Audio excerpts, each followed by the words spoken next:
Deuteronomy chapter 24.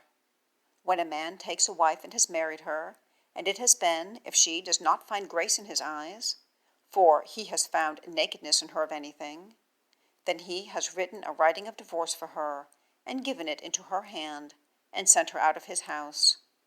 When she has gone out of his house, and has gone and been another man's, and the latter man has hated her, and written a writing of divorce for her, and given it into her hand, and sent her out of his house, or when the latter man dies who has taken her to himself for a wife, her former husband who sent her away is not able to return to take her to be to him for a wife after that she has become defiled.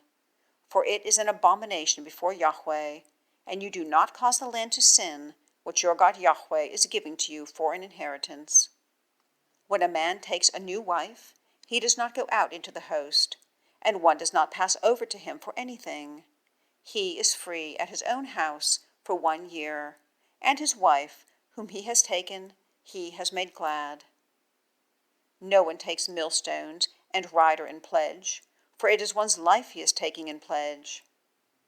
When a man is found stealing a person from his brothers, from the sons of Israel, and has tyrannized over him and sold him, then that thief has died, and you have put away evil out of your midst.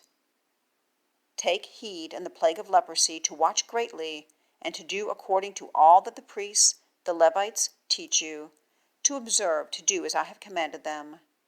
Remember that which your God Yahweh has done to Miriam in the way, and your coming out of Egypt. When you lift up a debt of anything on your brother, you do not go into his house to obtain his pledge.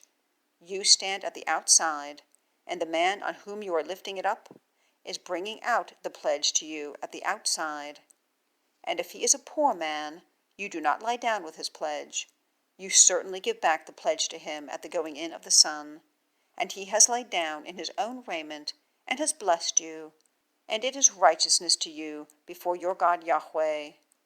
You do not oppress a hired worker, poor and needy, of your brothers or of your sojourner who is in your land within your gates. You give his hire in his day, and the sun does not go down on it, for he is poor, and he is supporting his life on it, lest he cries against you to Yahweh, and it has been sin in you. Fathers are not put to death for sons, and sons are not put to death for fathers.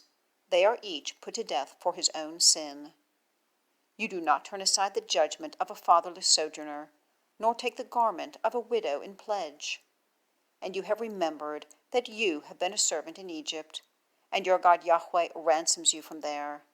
Therefore I am commanding you to do this thing.